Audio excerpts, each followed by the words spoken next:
vamos a hablar con el doctor Guido Bergman sobre la adicción al juego y sobre las apuestas online. Hay dos cosas que, por un lado, viene de larga data, existen asociaciones que acompañan a personas que están afectadas por la adicción al juego, pero que hay algo que en los últimos años se potenció, que fue la presencia de la tecnología. Y para hablar con eso, justamente con Guido Bergman, vamos a estar hablando sobre la adicción al juego y la adicción al juego online. Así que, hola Guido, ¿cómo estás? Es un placer tenerte aquí. Especialista en prevención cardiovascular y tabaquismo, pero también de adicciones. ¿Hay algo entre la adicción, el tabaquismo, el juego online? Vamos a empezar sobre qué es una adicción. A ver, ¿qué tal? ¿Cómo te va? Gracias por convocarme. A ver, una adicción básicamente es ser esclavo de algo. O sea, si uno analiza cuál es la acepción de la palabra adicción, viene de la antigua Roma. Vos le debías algo a alguien, no lo podías pagar, te convertías en esclavo de esa persona. A esa persona le llamaban el adicto. Es decir, que el adicto es ser esclavo de algo. Y cuando uno es esclavo de algo, uno empieza a tomar decisiones en función de lo que la sustancia o el objeto de consumo te genere. Entonces, ¿cómo se define habitualmente la adicción? Es una situación en la cual uno tiene tres grandes características que son compulsión, tolerancia y abstinencia. Es decir, desesperación por consumir, cada vez necesito consumir más para obtener el mismo beneficio, porque dentro del cerebro no se genera lo mismo con lo que tenía antes. Y después abstinencia, me sacan la sustancia o el objeto de consumo, en este caso puede ser las apuestas o puede ser el celular, y me pasan cosas. A eso se le suma el hecho de alterar tu vida en función de la sustancia o del objeto de consumo, tomar decisiones en función de eso y consumir mucho más de lo que uno quisiera. Por lo tanto, en ese contexto uno dice, acá estoy dependiendo de algo, acá hay algo que me está haciendo tomar decisiones y que hay que entenderlo al adicto, porque muchas veces son cosas totalmente irracionales. Uno dice, bueno, pero ¿cómo no te das cuenta? Sí me doy cuenta, pero no puedo no hacerlo. ¿Se entiende el concepto? Dice, ¿sabés que hace mal el cigarrillo? Sí, sé que me hace mal, no puedo no hacerlo. ¿Sabés que apostar te hace mal? Sí, no puedo no hacerlo. Y ese es el punto, ese es el tema de ser adicto a algo. Bien, y adentrándonos justamente, hablábamos de tabaquismo, hablábamos de las apuestas y empezamos a adentrarnos el tema de las adicciones por las apuestas y hay una diferencia, la ludopatía no es algo nuevo, estuvo presente durante décadas, es una problemática que estuvo presente antes en el juego legal y también clandestino, la quiniela, las apuestas, el hipódromo, pero hay algo que en los últimos años se potencia mucho que es la presencia de la tecnología. ¿Cómo podrías diferenciar los puntos o cómo podrías marcar las similitudes y diferencias entre la adicción que pasaba hace un par de años, antes de la llegada de la tecnología, y la que estamos viviendo hoy en día con los sitios de apuestas online? A ver, la respuesta exacta a eso tiene que ver con que el problema es el mismo. La diferencia está en que hoy en día está apareciendo en personas mucho más jóvenes, ¿sí? Y con una disponibilidad de usar la tecnología para apostar. Cuando uno habla de ludopatía, si uno dice ludópatas, ludópatas, es bajo el porcentaje. Uno analiza el juego y dice, está el jugador recreativo, está el jugador o apostador problemático, está el ludópata, está el jugador profesional y está el jugador profesional ludópata. O sea, hay como cinco categorías, ¿no? Ahora, ludópatas son menos del 5% de lo que apuestan. No es que todo el mundo es ludópata. Hay mucha más cantidad de jugadores problemáticos que pueden ser un 20-25%. Y mucha gente es recreativa. ¿Qué pasa con los adolescentes que empiezan a apostar ahora? Como tienen el celular y en Argentina se legalizó este tema en el 2023 que ingresaron las casas de apuestas, empezó a haber una disponibilidad de esto. Obviamente que uno tiene que ser mayor de edad. Lo que ocurre es que o a través de no ser tan estricto el control de las edades o de casas de apuestas ilegales o que existe algo que se llaman bolseros o personas que es como el corredor de quinielas. Te acordarás vos el tema, Claro, vos me das la plata a mí, yo sí. apuesto por vos y después te doy la plata y me quedo con una Son parte. como Bueno, eso sigue corredores existiendo. informales de apuestas. Exactamente. Eso sigue existiendo. Lo que pasa es que esos mismos corredores informales también lo que hacen ahora es le prestan plata a los chicos, los enganchan para jugar y después le deben y entonces pasa eso. Entonces, la diferencia está en que hay mucha disponibilidad de esto. Mucho más rápido, mucho más inmediato, mucho más íntimo, porque los chicos están en su habitación, los padres no saben lo que hacen y de repente están apostando, lo hacen desde el celular, lo hacen en el recreo del colegio, lo hacen en cualquier momento. Esa disponibilidad tan fácil del objeto de consumo en la mano, en el celular, hace que siempre sea más fácil consumir. Uno de los indicadores de consumo siempre es que esté disponible. Yo recuerdo cuando yo era chico, para ir a apostar tenía que hacer 400 kilómetros para ir a Mar del Plata. Eso no corre más. Hoy en día lo tengo en el celular, lo tengo en la mano, con el problema cuál, que existe lo que se llama ilusión de control. Toda persona que consume tiene esta sensación de lo voy a poder controlar, y ahí es cuando empieza el problema. Recién estábamos comentando algunos aspectos, hablábamos de bolseros, de corredores de apuestas, de tener que ir 400 kilómetros para hacer una apuesta cuando pasaba en otros momentos. Uno lo asimila o lo asocia a situaciones tal vez más marginales o tal vez situaciones mucho más emparentadas con lo peligroso, lo riesgoso. Y lo cierto es que esto es que también mencionabas algo de están en la habitación, uno no sabe, la disponibilidad constante puede ocurrir en el colegio, puede ocurrir en el club. ¿Cuáles son las señales o los puntos en los cuales las familias, los padres o los amigos pueden empezar a detectar esos comportamientos que delatan Un una adicción consumo al de juego? apuestas, ¿no? A ver, lo primero que tiene que ver es cómo es el manejo del dinero que tienen los chicos sobre todo, ¿no? O sea, cuando una persona es adulta, lo maneja, realmente gana su propia plata, los adolescentes no ganan su propia plata, entonces tienen un manejo del dinero que hacen que la plata que los padres les suelen poner en las billeteras virtuales para poder comer, moverse en colectivo, lo que sea, lo utilizan para otra cosa. Entonces, primero, a ver el tema cómo utilizan el dinero. Segundo, como lo utilizan, como uno le dedica tiempo a estas cosas, empieza a sacarle tiempo a otras cosas, te empieza a empeorar en el colegio o te empieza a empeorar en tu trabajo. Esto es un signo de alarma. La otra cosa que uno puede darse cuenta es cuando empieza a cambiar el ánimo, ¿no? Empieza a cambiar el ánimo, si bien los adolescentes son adolescentes, pero los adultos también, cuando empiezas a perder plata, cuando empiezas a tener que pedir prestado. Entonces uno empieza a cambiar el ánimo y empieza a cambiar los vínculos. Te vinculas de la gente de otra manera. De repente te encontrás con que te falta plata, por ejemplo. Hay muchos casos de chicos que le agarran la tarjeta a la abuela o al abuelo o a los padres y de repente se encuentran con la tarjeta con un gasto enorme. Entonces el punto es chicos o personas que roban para poder apostar. El otro tema es pedir plata prestada. Cuando a uno le piden plata de una manera así medio rara, ¿qué está pasando que me piden plata? Acá hay algo que nos cierra. Y sobre todo el tema de cuando te empieza a ir peor en tu vida cotidiana. Empezás con algún trastorno del ánimo y empezás con un trastorno de que tu responsabilidad no la podés cumplir. Y en ese contexto uno dice, acá algo está pasando, algo cambió y hay que empezar a investigar ese punto. Bien, ahí mencionaste varios aspectos que son, a veces uno escuchando otros testimonios de otras personas adictas que han pasado por situaciones de adicción que se emparentan mucho con estas situaciones, estas señales de las cuales tratábamos de descifrar o identificar. Una vez que uno Son muy ya parecidas todas, son, ¿no? son Claro, muy porque parecidas. generalmente todas las adicciones impactan de la misma manera. Y vamos un poco al principio que decíamos, todo de raíz es una adicción y todos apuntan en función a una problemática que no hay diferencias entre lo antiguo y lo moderno, siempre hay algo de raíz que se mantiene. Ahora, cuando uno Así es. ya identifica esas señales y el gran problema muchas veces para las familias, principalmente para los padres, es cómo dar ese primer paso, cómo abordarlo, porque con las personas adultas tal vez uno el diálogo lo tiene de una manera diferente o puede entablar otro diálogo de tal vez más de pares. Con los hijos o con los jóvenes es diferente y hay situaciones en las cuales también uno tiene miedo a que se encierren más todavía. ¿Cuál es en tu experiencia de haber participado con familias, con escuelas, cuáles fueron los puntos de abordaje?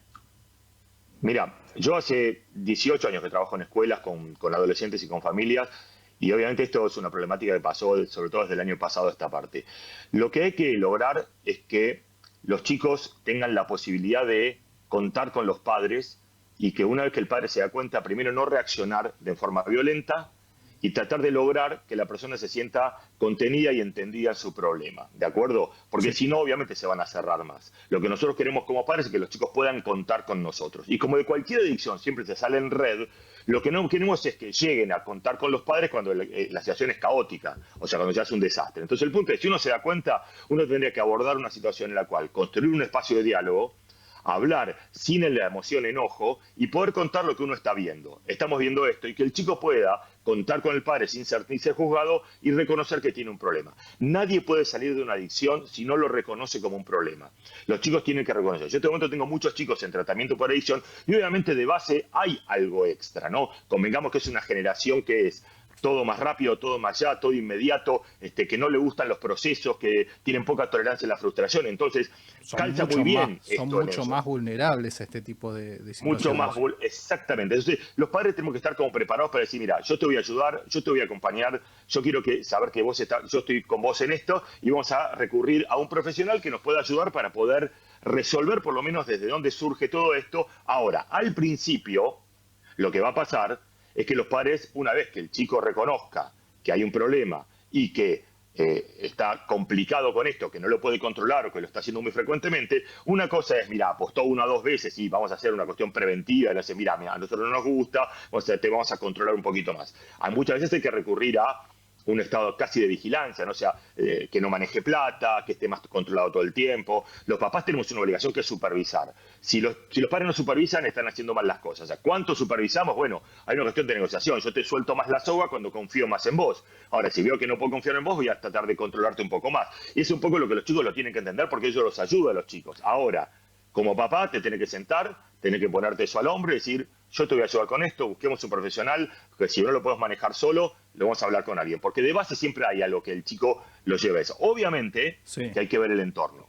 Muchas Hay que ver el veces, entorno. muchas veces también dentro del entorno, entre las familias, se suele hablar de esto de que los chicos saben más de la tecnología, los padres no se involucran sobre este tema y eso también nos va para derivar para un montón de otros temas. Pero está esto muy emparentado con el tema de la adicción tecnológica y en tener que meterse de lleno con el conocimiento de la tecnología y saber, no convertirse en un experto, pero sí en cierta forma saber cómo funcionan las cosas. Totalmente de acuerdo. Vos fíjate que la gran diferencia que hay entre los padres de hoy en día, de a poquito va a ser cada vez menos, porque los padres de hoy en día ya son también, nacieron más cerca de la tecnología, pero lo que somos inmigrantes digitales, Ujú. tenemos que ayornarnos un poco y acercarnos a los chicos, porque el secreto está en poder un poco, no manejar la tecnología, como vos decís, pero el tema es poder decir, acercarse para que los chicos nos enseñen, para que nos cuenten lo que ven, lo que hacen, porque la única manera de poder hacerle una especie de aviso, mira, tené cuidado con esto, con lo otro, es saber qué es lo que están haciendo. Entonces, si yo tengo un chico, como pasa en esta serie de adolescencia, por ejemplo, que todos Sí. estamos viendo, ¿sí? En donde un chico está metido en su habitación y los padres no tienen ni idea ni con quién habla, ni con quién se junta, ni qué tipo de vínculos tiene, ni si apuesta o si no apuesta, si tiene bullying o no tiene bullying. Entonces, es imposible. Entonces, uno dice, hay que acercarnos, hay que generar espacios de diálogo para poder que los chicos nos cuenten y saber qué es lo que están haciendo, sin ser un tecnócrata, pero sí entender un poquito de tecnología, saber qué cuidados tienen que tener y por lo menos generar el espacio para que digan, contame lo que te está pasando y podés contar conmigo. Eso es muy importante, si no cada vez estamos más lejos y entonces es algo que nos distancia de los chicos y nosotros necesitamos estar cerca de los chicos, no lejos. O sea, la tecnología también nos puede unir en alguna medida. Bien, estamos aquí comunicados con el doctor Guido Bergman y para ir cerrando sobre este tema te llevé mucho sobre las adicciones, sobre el juego online, sobre la problemática en las familias y ahora te voy a llevar un poco al aspecto tal vez más macro. Lo vemos en las camisetas de fútbol, patrocinan torneos de deportes, no solo de fútbol, de un montón de disciplinas deportivas, están totalmente emparentadas las apuestas con el deporte, un ambiente en el que se gira en torno a los clubes y a la formación de los más chicos. ¿Qué ves dentro de lo que puede llegar a ser el Estado? Si existe la medida de hacer una regulación, ¿cuáles son, desde tu mirada de experto, lo que pasó en otras partes del mundo y que podría tomar como buenas prácticas la Argentina en pos de saber que esto es una industria, un sector muy poderoso que maneja mucho dinero y que hay que empezar a convivir y tratar de ver cuáles son los límites que se le puede llegar a poner para paliar todos estos problemas que está generando en la sociedad? Mira, déjame que te cuente 3 o 4 cosas de eso.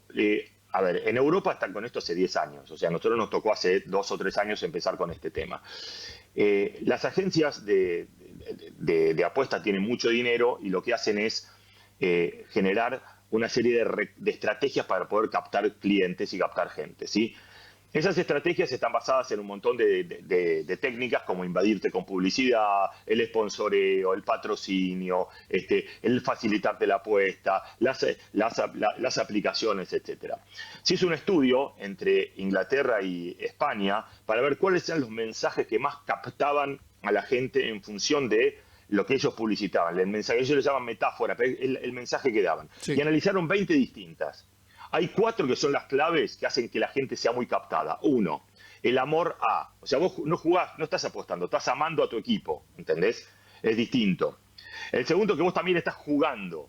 Fíjense lo que pasó con la publicidad del Dibu Martínez, que la tuvieron que cambiar. Él decía, si sos menor no puedes jugar. ¿Cómo que no puedo jugar? Soy menor, tengo que jugar. Lo que no puedes es apostar. Entonces lo tuvieron que cambiar para que no puedes apostar. Muy Te dicen, sutil estás jugando. esa diferencia. Muy sutil, Sí. pero aparece. ¿Viste qué interesante?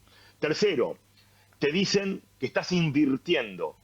Vos fíjate cómo son las plataformas de apuestas, son muy parecidas a la bolsa. En rojo, en verde, o sea, hay un tema ahí de cómo te engancha, estás invirtiendo. Y la otra, te muestran como que tuvieras instinto, te vas a dar cuenta como si fueras del reino animal, ¿viste? Ese instinto, vos vas a saber lo que va a salir, tenés intuición. Entonces hay un punto que es cómo te captan. Ahora, el gran ejemplo de todo esto es a través de la salud pública. Sí. En estado micro, yo lo hago con mis hijos, lo hago con mi gente cercana. Che, mira, no apuestes, hacemos una intervención. Ahora, a nivel macro, lo tiene que hacer el Estado, lo tiene que hacer salud pública. El gran ejemplo es el tabaco. Se hizo una ley internacional que dice, no hay patrocinio, no hay publicidad, no hay acceso fácil, Desapareció de aumentan la los precios. Fórmula 1, básicamente. Desapareció de la Fórmula 1, desapareció de las revistas, desaparecieron los carteles en todos lados, no se puede, las cajitas. Bueno, eso es un tratado de salud pública. Yo estuve trabajando con la gente del gobierno de la Ciudad de Buenos Aires, con otros 5 expertos en el tema. Y bueno, por ejemplo, en la Ciudad de Buenos Aires hicieron algunas cosas. Se están revisando los contratos, se bloquearon como 700 casas de apuestas ilegales. En todos la Ciudad de Buenos Aires y en los colegios municipales se bloquearon las casas de apuestas, las IP, para que no puedan entrar los chicos. O sea, se están haciendo cosas. Hay cosas que es a nivel nacional, la publicidad es a nivel nacional, por lo tanto no lo puede hacer solamente la Ciudad de Buenos Aires. La Ciudad de Buenos Aires te puede hacer, mira, no te permito la estática, pero no te puedo hacerla a nivel nacional. Esto requiere de un compromiso de salud pública nacional en que el gobierno diga esto está realmente haciendo daño, y cuando te das cuenta que está haciendo daño y se ponen las leyes correspondientes, se bloquea todo eso. ¿Qué ocurre?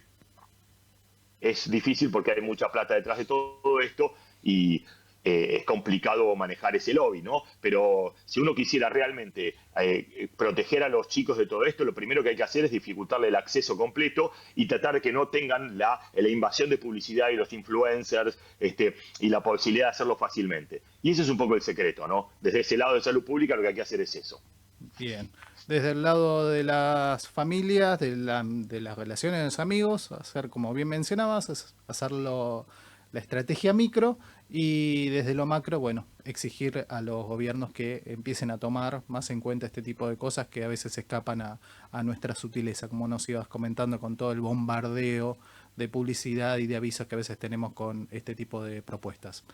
Guido, así es. Muchísimas gracias por tu tiempo y por compartir tu conocimiento sobre el tema, y seguramente en algún momento vamos a seguir hablando más sobre este tema, porque la verdad es que también excede a lo que son las adicciones y las apuestas online. Así es. Gracias, Guille. Abrazo grande. Abrazo enorme.